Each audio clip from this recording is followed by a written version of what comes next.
trenches. I was in the trenches. And I always tell people, like, if you're going to grad school, like, know what you're getting into. Like, it's not a game. It's not a game.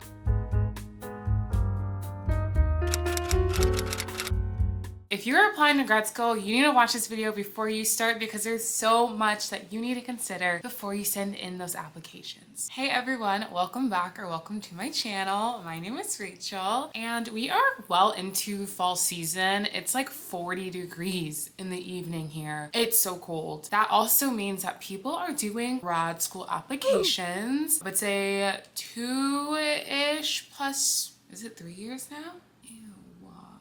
I did grad applications the fall quarter of my senior year of college. And since I've gotten into grad school and graduated, I've had a few people contact me to ask about grad school advice, making decisions, why I chose the school I went to. So I decided that I was just gonna make a video while y'all are working on your apps. To get us started, I will share my background. So for those of you who are new here, I graduated in 2022 with my bachelor's in public health at the University of Washington, Go Dogs. And in my fall quarter of my senior year, I applied to grad school and I graduated from Columbia University in May of 2024 with my master's in public health. So the first thing you need to think about before you apply to grad school is, why do you want to go?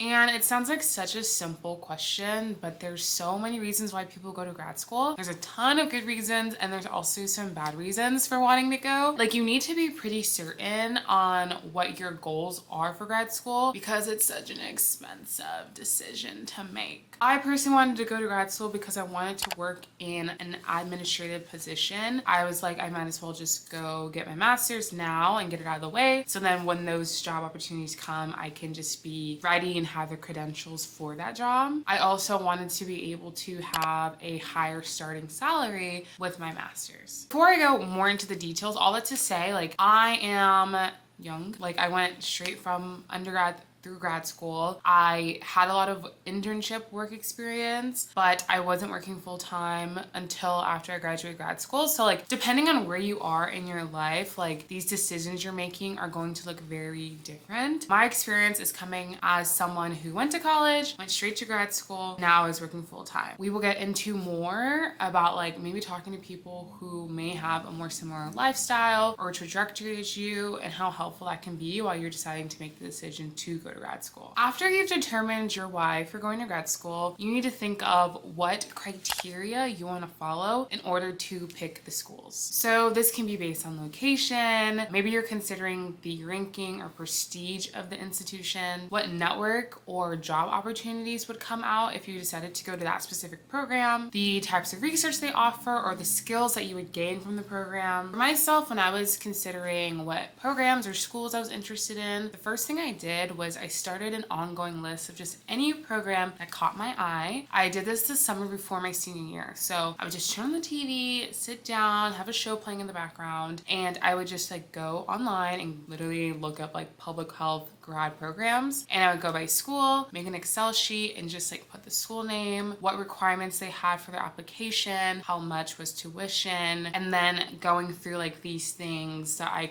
considered my criteria. So like location, I wanted to be like in a big city. I had decided at that point that I was open to looking at schools out of state. So that was something I kept in mind. Values are super important to me. I wanted a school who at least said that they were reflective of what I wanted. And also when I looked at the program, like, were these skills going to translate to the job that I was imagining for myself? So those are all super important for me. And then there was like other like notes I would put or comparisons for myself. Once I had like the framework for what I wanted or just comparing schools on those like more general criteria, I went deeper into understanding the requirements that each application had. For applications, there's personal statements, there's statements of purpose, letters of recommendations. Some programs will require you to do interviews. Some programs will make you take a test as part of your application. I don't know if it was just the programs I was specifically interested in or if it was because of the pandemic and schools are being a little more adaptable to where people were at. I did not have to do any interviews and I didn't do any tests for my applications. So it was just gathering letters of recommendations, writing personal statements and statements of purpose, and then any other optional or like short answer responses in my applications. I told myself I wasn't gonna gonna apply to a program that required me to take any test because it was already so time consuming for me to be in classes and applying to programs, and I just didn't want to take a test. So a lot of them didn't have it, thank goodness. And I had a friend who applied to a program where it was optional. So I don't know how common that is for programs. I can only speak on my public health programs that I applied to, but those are kind of my deal breakers where I was like, it's already such an uphill battle. I don't want to have any more friction. So I really do just recommend starting that list early, wherever you're at in the process. Like start that list early and like commit to spending like half an hour, an hour. Do like half an hour every day for 7 days and you will have a pretty comprehensive list. So then you can go back and see what programs you actually want to apply to. Which goes to my next point. You should pick the number of programs you're going to apply to realistically. I had some friends who applied to 10 programs, really just kind of depended on what program they're looking at and like how much they really wanted to get into a program that cycle. For me, I was pretty open to going to grad school right away, but I was also like, okay, there is an alternative path that I maybe work for a year or two, get some more work experience, and then apply to programs. So I told myself I'm going to apply to 3 programs, and if I get into them, I'll go to one of them. If I don't, I will just work full time and then try again. First was UW because that was my undergrad. I had a network there already. I was working an internship. I was kind of like really in a place where I could just like kind of slide into somewhere very easily. It's close to home. My friends were there. I felt pretty confident I would get into that program. So that was like my safety school. The second school I applied to was Emory. I chose Emory because of the prestige of the ranking. I had a friend whose parents did public health and they went to that program. It was also in Atlanta, the CDC is there, so that's a good funnel for jobs and networking. And also it's a Black city, so I was like, oh, like this would be nice to live somewhere very different from where I grew up. The third program I actually initially thought of applying to was UNC, which is the University of North Carolina. And I was talking to one of my old supervisors and she was just like,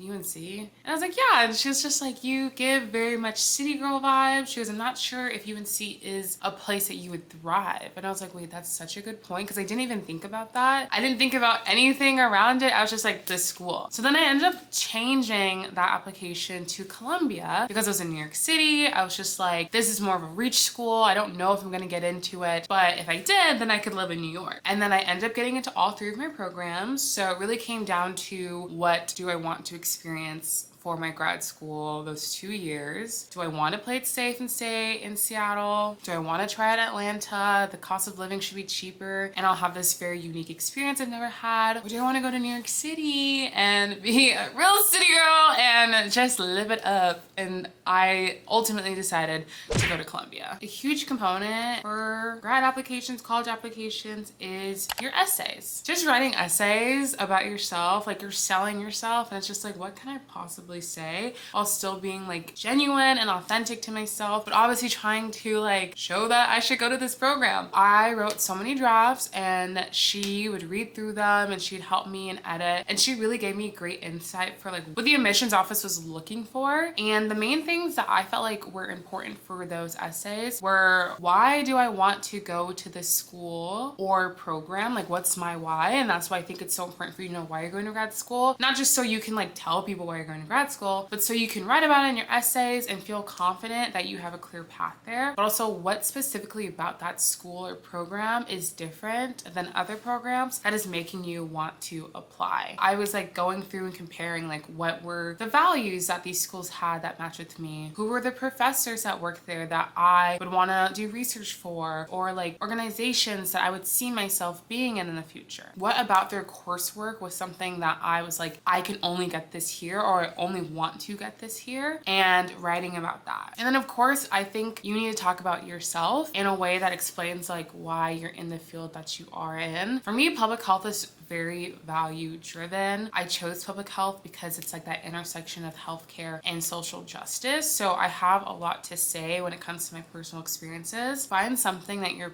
passionate about and write about that and like connect it to how your life or things that you've experienced, your life, I guess, same thing, have led you to that point. So those are the things I think I really used to write my essays, and I felt pretty good about them. I had my mentor look it over, and then after she did, I did my edits. I also went to my school's career center and had someone look that over. Once I got an okay, I sent my applications in. Another huge thing that I think you should be doing when you're applying to grad school is networking.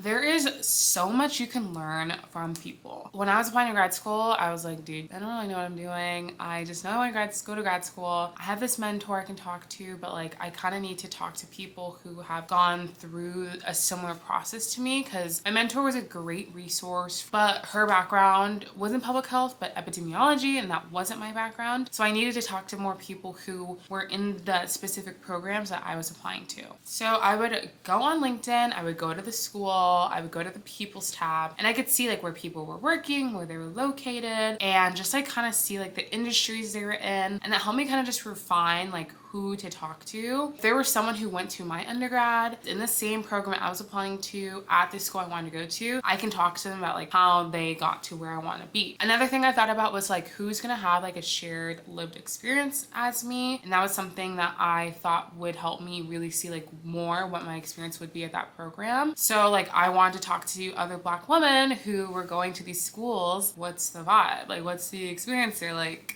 Did y'all like it? Let me know. And I would literally just go on LinkedIn, find these people, and just connect with them and send a little message like, hey, my name is Rachel, undergrad applying to grad school programs. I see you're in this program I'm really interested in, and I would just love to hear about your experience. And then we would schedule time. I'd prep some questions beforehand to ask them. It was nice because I felt like talking to people close to my age who are in the program currently and recently graduated were super honest about their experiences, and it really kind of helped shape like what to expect. If you followed my TikTok or you've heard me talk about grad school while I was in it, I was in the trenches. And I always tell people like, if you're going to grad school, like know what you're getting into. Like it's not a game. It's not a game. It's not like college 2.0. And that's where I was like, oh, damn, like I didn't ask that question. Like I didn't know. So I totally recommend talking to people about their experience. The most common question I usually get when it comes to grad school is, how are you paying for it? How did you fund your degree? And in all honesty, depending on your field, speaking of my experience, you are gonna have to fund your master's program. It's not like college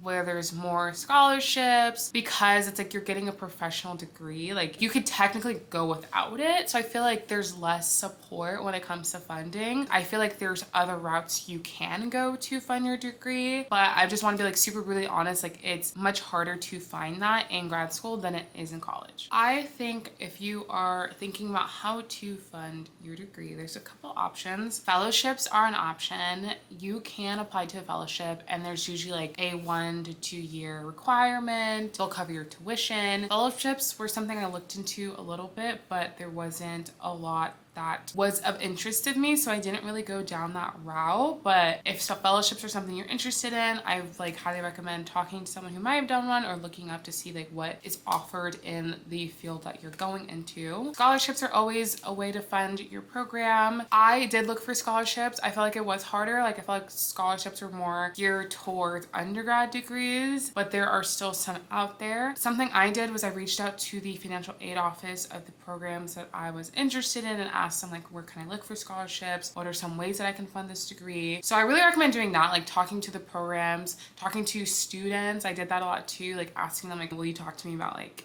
how much you were spending, like all those things.